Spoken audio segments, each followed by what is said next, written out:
Entrevista do dia.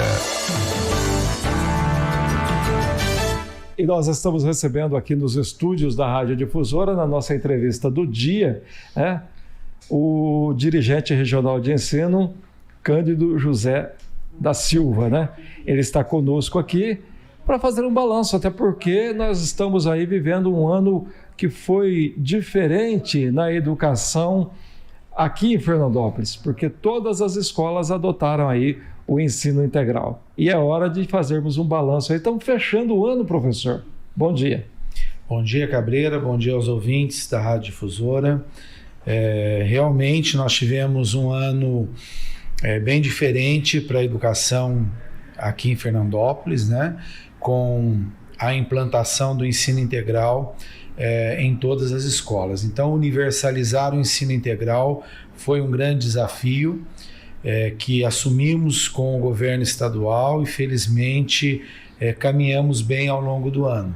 Devemos lembrar que, com isso, nós estamos cumprindo uma meta do Plano Estadual de Educação, que também está no Plano Municipal de Educação, aprovado aqui pelos senhores vereadores em Fernandópolis. Então, a meta 6, ela estabelece que nós deveríamos caminhar, este plano, vamos lembrar, no caso do estadual, foi aprovado lá em 2016, nós deveríamos caminhar para a implantação em pelo menos 50% das escolas e com garantia de no mínimo 75% das matrículas em tempo integral nas escolas do estado como um todo.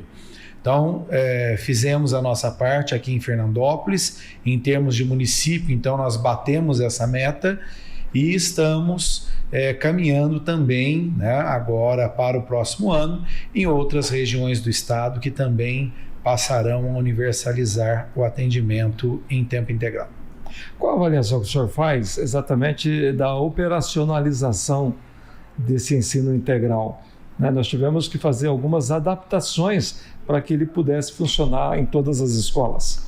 Sim, aqui no caso de Fernandópolis nós tivemos que, em algumas das escolas, garantir o funcionamento em 2 turnos, em virtude da quantidade de alunos e da não existência, digamos, de salas de aula, de espaço físico que desse conta de atender todos esses alunos em turno único. Para o próximo ano, 2023, 2 destas escolas que atendiam em 2 turnos, a Joaquim Antônio Pereira e a Líbero de Almeida Silvares, passarão já a turno único. Então, nós vamos gradativamente fazendo as mudanças necessárias para que consigamos, no futuro bem próximo, atingir o objetivo que é de colocar essas crianças e jovens, todas elas, em turno único dentro das escolas, Porque quando nós temos o atendimento em 2 turnos, nós temos a permanência do aluno dentro das escolas por 7 horas, o que é o mínimo estabelecido pela legislação brasileira para que seja considerado uma escola integral, Mas o nosso objetivo aqui no estado de São Paulo é que consigamos colocar os alunos todos em turno único, o que faria com que eles permanecessem por 9 horas dentro das escolas. Nesse caso de 2 turnos, ficarão apenas quais escolas? Para o próximo ano, nós teremos atendimento em 2 turnos na Escola Saturnino Leão Arroio, na Professor Antônio Tanuri e na Fernando Barbosa Lima.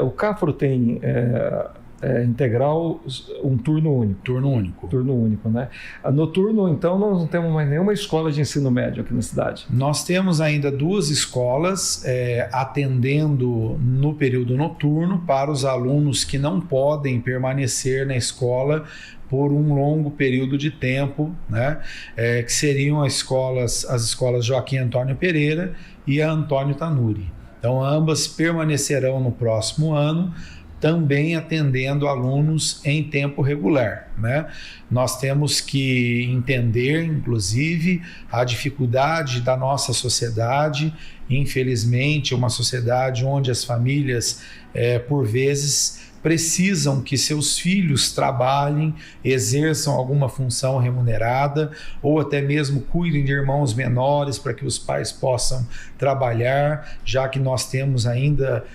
deficiências de vagas, né? Na verdade, vagas insuficientes para creches em muitas partes do nosso país, do nosso estado inclusive. Então nós precisamos entender isso e por isso mantemos, né, também um atendimento em noturno para os alunos que comprovem a necessidade, né?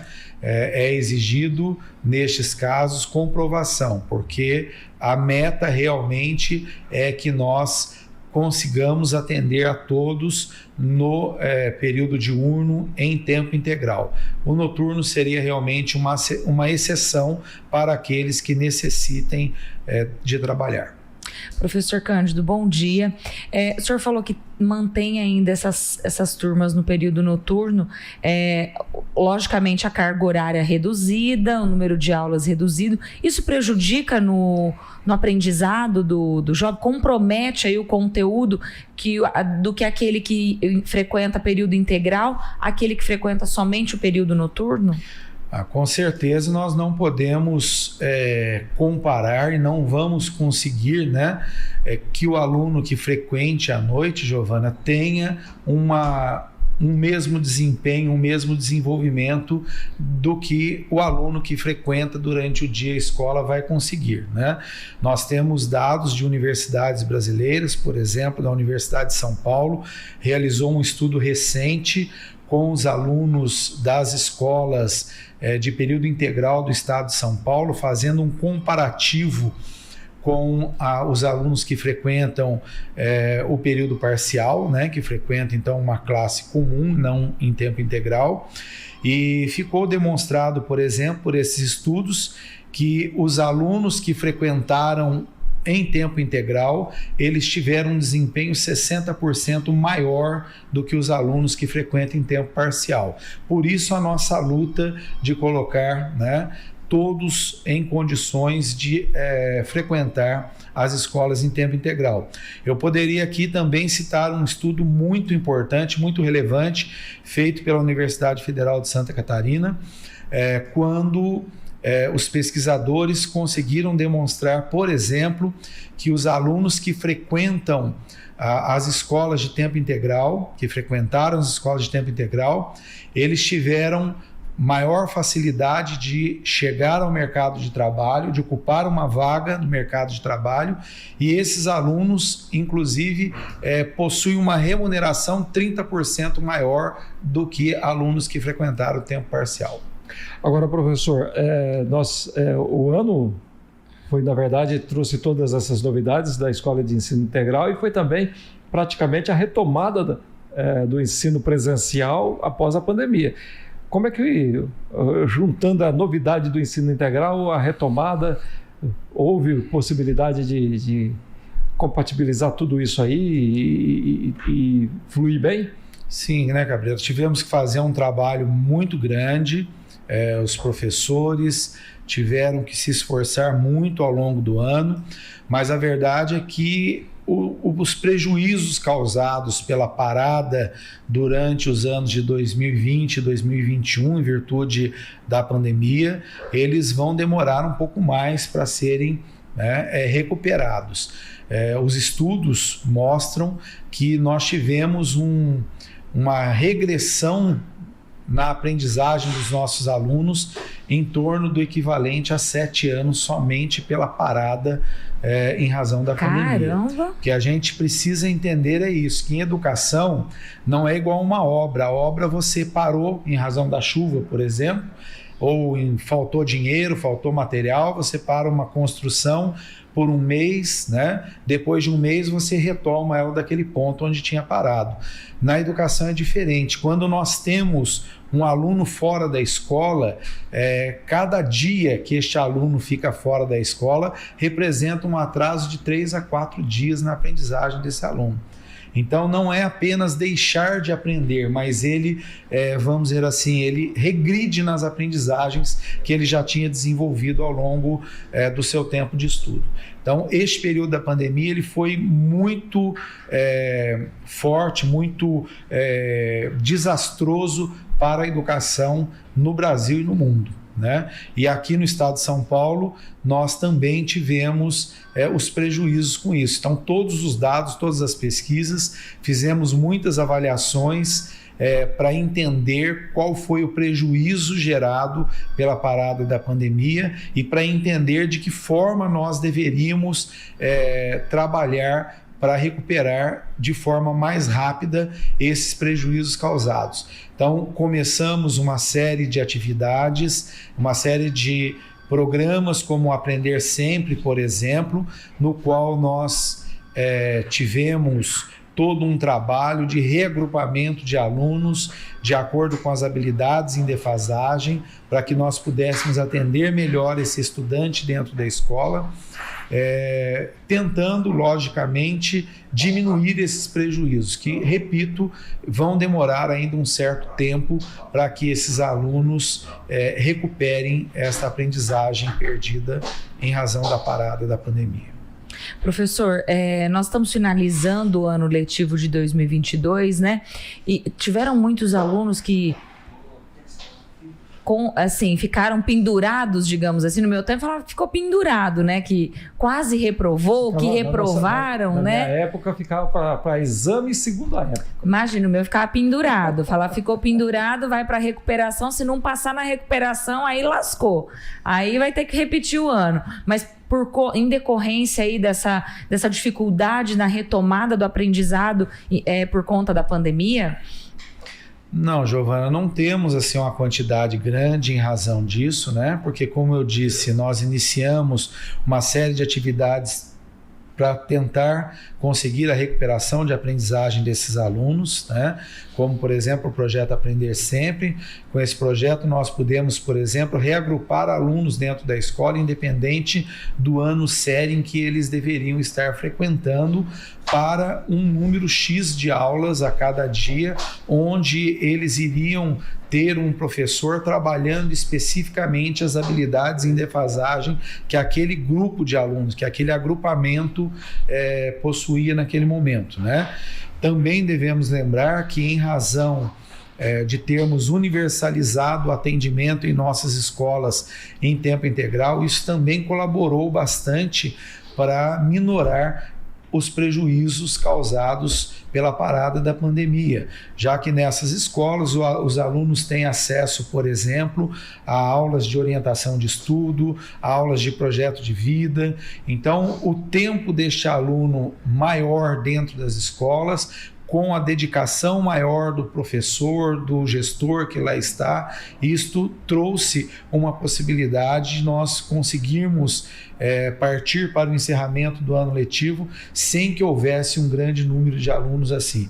A verdade é que nós temos mais problemas nesse sentido com aqueles alunos que, infelizmente, abandonaram a escola. Então, a maior parte das reprovações que teremos neste ano é em virtude da evasão escolar, né? Que também, felizmente, no nosso município, ela não foi no mesmo nível, né, que nós tivemos no estado como um todo. Então, conseguimos, com a busca ativa, com o trabalho dos nossos educadores, né, com parcerias com o Conselho Tutelar, por exemplo, e com o Ministério Público, conseguimos fazer com que boa parte dos alunos que iam abandonar, que já tinham se distanciado um pouco da escola, retomassem. E a nossa ideia é de que, com alguns incentivos que o governo vem dando atualmente e que o governo federal alega, né, que vai fazer a partir do próximo ano, nós consigamos diminuir um pouco a dependência do nosso aluno de uma vaga de emprego, de um trabalho para complementar a renda de sua família, e com isso a gente consiga extirpar de uma vez por toda este grande câncer da educação, que é a evasão escolar. Professor, Nós só queremos lembrar aos nossos ouvintes que nós estamos sem intervalos aqui regulares no programa, porque nós estamos com problemas operacionais aqui. O computador hoje, acho que muito chateado com a seleção brasileira, resolveu não querer trabalhar. Mas nós estamos trocando o pneu com o carro em movimento. Não é? Por isso nós pedimos algumas desculpas, inclusive ao nosso entrevistado, o professor, que está aqui conosco. Professor, a gente sabe que nós estamos aí numa fase também que vai ensejar, vamos dizer assim, não diria para o aluno em si, talvez de imediato não, mas nós estamos numa mudança de governo, né? Vai sair um governo que estava aí já praticamente há 28 anos, né? Um sistema de governo há 28 anos, por uma novidade que vem por aí. O senhor já teve algum contato, já fizeram algum contato com o senhor em termos de área de delegacia de ensino? Não, até o momento não, Cabreira. Neste momento, o novo secretário, já anunciado pelo futuro governador do estado, Renato Feder, né? Ele vem participando de reuniões com a equipe de transição, né? Nós temos a equipe de transição tanto do governador eleito quanto do governo em curso, né? Eles vêm discutindo em reuniões.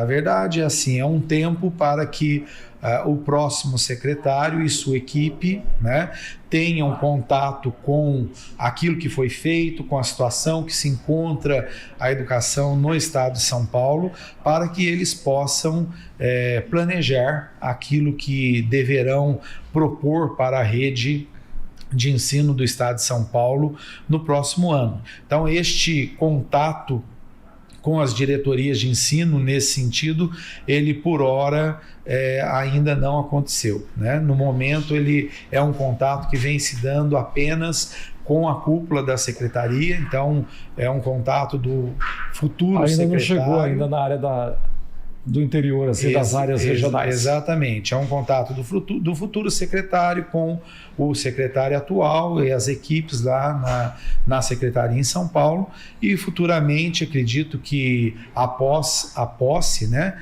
que o novo secretário deva chamar os dirigentes regionais para uma reunião, e a partir dali ele deve colocar suas diretrizes e definir, né, aqueles que ficarão, aqueles que serão substituídos, como já foi, por exemplo, em outras gestões. A verdade é que estamos, né, encerrando um ciclo de governo em que nós tivemos um partido tocando o estado de São Paulo, mas, né, o fato é de que as políticas públicas, elas acabavam mesmo na mudança de uma gestão para outra, né? Elas também necessitando de reavaliação. Então, quando encerramos, por exemplo, a gestão do ex-governador Geraldo Alckmin, com um tempo ali do governador Márcio França, né, ex-governador, para passagem para o governador Dória e Rodrigo Garcia, nós também tivemos uma mudança na secretaria.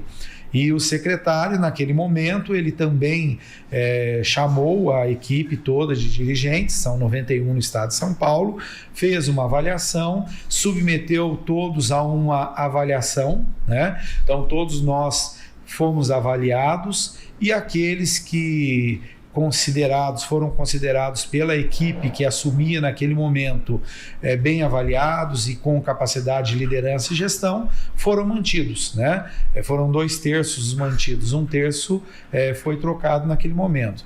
Eu acredito que a próxima gestão, com o secretário Renato Feder, deve ir mais ou menos pela mesma linha, né? Já que nós estamos passando por um momento em que se requer profissionais realmente nos cargos, né? Então, onde a força política, a interferência política, ela diminuiu um pouco a sua importância. Porque antes a gente tinha cargos antigamente falava delegado de ensino, era um cargo de natureza política mesmo, né? Para atender interesses políticos da própria cidade em relação ao governo. Hoje o senhor acha que já adquiriu um caráter mais técnico? A gestão ela passou a ter um caráter mais técnico, né? Porque as cobranças de resultados, elas passam a ser muito fortes, né?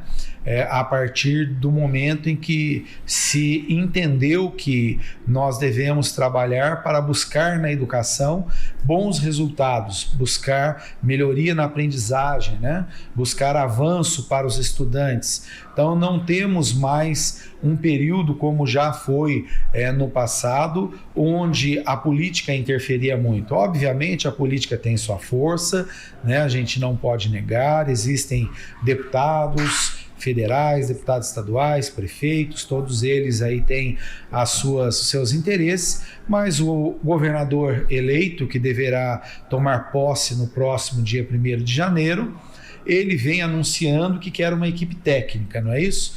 E ele também colocou, quando anunciou Renato Feder como próximo secretário, que a escolha tinha sido por uma pessoa também técnica, uma pessoa que atua, né, como secretário, que atuou como secretário de Estado da Educação no Paraná, e que lá fez uma gestão muito técnica, que lá fez uma gestão profissional, que também teve bons resultados, e segundo o governador eleito, que tomará posse no próximo dia 1º, ele escolheu o Renato Feder exatamente por isso, né? Porque fez uma gestão muito técnica. Então acreditamos que o próximo secretário, ao tomar posse, ele também tomará uma atitude nesse sentido, de avaliar o material humano que está à sua disposição, né, não só nas diretorias de ensino, como também na equipe central, e a partir daí, né, tomar as suas decisões de quais são aqueles com os quais ele poderá contar, quais são aqueles que ele acha que ele deve trocar, né, deve substituir. Ele também, que devemos lembrar, já atuou na Secretaria de Estado de Educação na época da gestão do secretário Renato Nalini, né? Então ele já conhece bem aqui a nossa secretaria também. Cândido, a gente também viu que o senhor teve assim, muitas dificuldades nos últimos anos com relação à questão do transporte de alunos da rede estadual. Esse ano não foi diferente, né? Teve que fazer quase que uma contratação emergencial aí, né? E daqui para frente. Sim, Cabreira, isso é uma situação muito difícil, infelizmente, para a diretoria de Fernandópolis, como para o estado como um todo, é a questão do transporte, né? Porque é algo que despende um vulto de recurso, né? Uma quantidade de recurso muito grande, né? São valores altos, o custo é alto, nós temos geralmente muitas disputas aí no estado como um todo para conseguir esses contratos, e aqui na nossa região tivemos problemas em virtude de empresa ter sido sancionada, depois tivemos problemas no momento em que a licitação já estava encaminhada, o Tribunal de Contas mandou parar o processo licitatório, em virtude de recursos de algumas empresas, o Tribunal determinou mudanças no edital, que foram feitas, ao meu ver, inclusive mudanças essas que acabaram beneficiando as empresas de transporte, não o erário público, mas, né, a gente respeita o que o Tribunal de Contas decide, né, a gente tem que cumprir. E com isso o edital então foi modificado. Nós iniciamos na quinta-feira passada, dia 8 de dezembro, mais uma licitação, né? Ela está em curso neste momento, inclusive o pregoeiro já deve ter retomado, que estava para ser reaberta às 9 horas de hoje. Nós já estamos na fase de análise de documentos da empresa que está vencendo até este momento o processo. E se os documentos estiverem todos de acordo, o pregoeiro deve fazer a proposta de habilitação dessa empresa e encaminhar para o chefe de gabinete da Secretaria de Educação, que é quem tem a prerrogativa de analisar os documentos finais e homologar a licitação.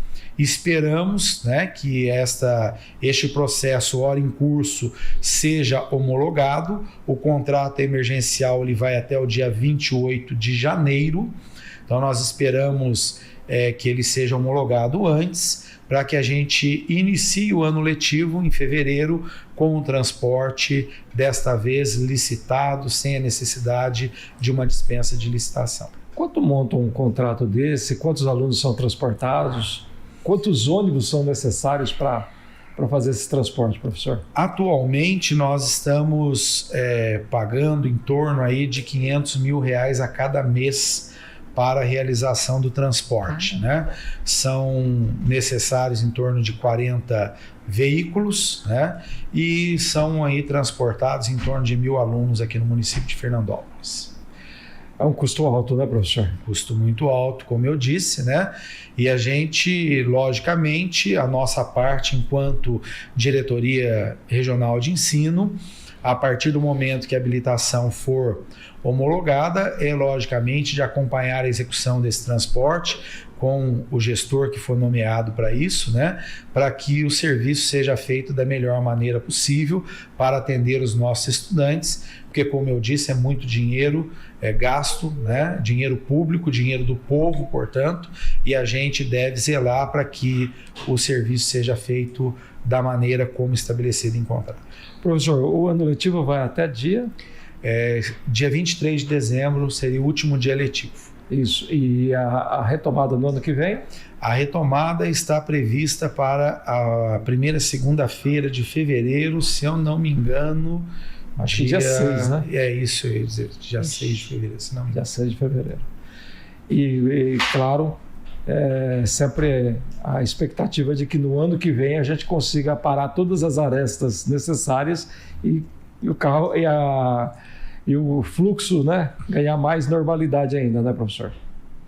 Com certeza, né? Nós vamos iniciar o próximo ano letivo com as escolas passando toda por um processo de reorganização no que se refere à sua infraestrutura, né? Todas elas estão hoje com recursos em caixa para fazer as alterações, as mudanças de infraestrutura necessárias agora no período de férias. Nós esperamos que esteja tudo bem organizado e que nós possamos no próximo ano, né, retomar as atividades, sempre buscando melhorar a qualidade do ensino, melhorar a qualidade da educação no nosso município e no nosso estado. As escolas conseguiram já resolver o problema de eletricidade para fazer funcionar ar-condicionado, professor? Nós estamos no momento com obras em algumas das escolas, por exemplo, aqui na Afonso Cáfaro, nós estamos com obra, vamos iniciar obras na Líbero daqui a alguns dias. Então nós estamos no momento em que a concessionária da distribuição de energia elétrica vem fazendo o serviço na área externa para adequar a sua rede de distribuição, né, para a necessidade de cada um dos prédios, tendo em vista a climatização. Acreditamos que até o mês de maio, junho do próximo ano esteja tudo pronto, tanto na infraestrutura externa da companhia de distribuição, como também dentro das escolas, para que nós consigamos também universalizar a climatização. Nós devemos lembrar que aqui nas nossas escolas, em torno de 80% das classes já são climatizadas, né? Porque muita gente pode imaginar assim, fala, pô, o governo gasta tanto dinheiro tal, e tem classe que ainda não é climatizada, mas é toda uma infraestrutura que precisou ser modificada para começar a atender essa necessidade, né, professor? Até porque as escolas são antigas, né? Exatamente, os prédios são antigos, né? Nós fomos climatizando as classes até onde a nossa infraestrutura, a nossa rede suportava. O fato é que a rede externa, a rede de distribuição da companhia concessionária na região, ela também precisou ser readequada, né? Ela também não estava em condições de atender alguns dos nossos prédios escolares na sua demanda por consumo de energia, se a gente fizesse a climatização total antes. Então isso foi um trabalho de um estudo de carga, de demanda instalada e de demanda futura, que foi feito por engenheiros elétricos, né? Então nós estamos fazendo agora as adequações internas, bem como entregamos os projetos para análise da companhia. A companhia analisou aprovou a maioria dos nossos projetos já na primeira análise, em alguns ela pediu adequações que foram feitas, né? E agora a companhia também vem fazendo o seu trabalho, que deverá ser encerrado ao final de janeiro, caso a companhia cumpra com o cronograma enviado para a Diretoria Regional de Ensino. Então, a rede da companhia, a rede externa, ela também precisou ser readequada. Não é só a gente aumentar a demanda interna, porque nós causaríamos queda de energia na região onde as escolas estão instaladas. Exatamente. Professor, tem mais alguma questão, Giovana? Não, somente a gente gostaria de agradecer muito, desejar que o senhor tenha aí boas festas nesse final de ano. E o senhor está há quanto tempo aqui já em Fernandópolis, professor? Já estamos caminhando para o 7º ano em Fernandópolis, né? Quase uma década aí, professor. Pois é. Já ficou raiz por aqui? Cheguei aqui para ficar em menos de um ano, né? Então. Só para pôr em ordem algumas questões na diretoria regional. Já estou há quase 7 anos e a gente vai continuando, né, Cabreira? Fernandópolis é, sem dúvida, uma cidade muito agradável, é um povo muito acolhedor, muito hospitaleiro. Sempre fui muito bem recebido aqui em Fernandópolis, né? Desde o início do nosso trabalho, e a gente vem trabalhando e fazendo o possível para que a gente consiga colaborar com o crescimento de Fernandópolis região. Nosso objetivo sempre foi esse, eu sempre deixo claro isso, que se nós melhoramos a qualidade da educação, se nós entregamos para a sociedade um aluno melhor preparado, um estudante que esteja com mais habilidades desenvolvidas, nós vamos criar também pessoas que estarão à disposição do mercado de trabalho, cidadãos mais conscientes, cidadãos que estejam à disposição para continuar colaborando com o desenvolvimento do nosso município. Muito obrigado, professor. Feliz Natal, Ano Novo, e que a gente se encontre aí em 2023 com muitas novidades na educação. Eu agradeço, Cabreira, agradeço, Giovana, pela oportunidade. Desejo também a vocês e aos ouvintes da Difusora boas festas, né? Que o Menino Deus renove a esperança no coração de cada um de nós. Muito obrigado. Obrigada. Conversamos com o professor Cândido, dirigente regional de ensino. Vamos para o intervalo e a gente volta já com mais Rotativa no Ar. Rotativa no Ar.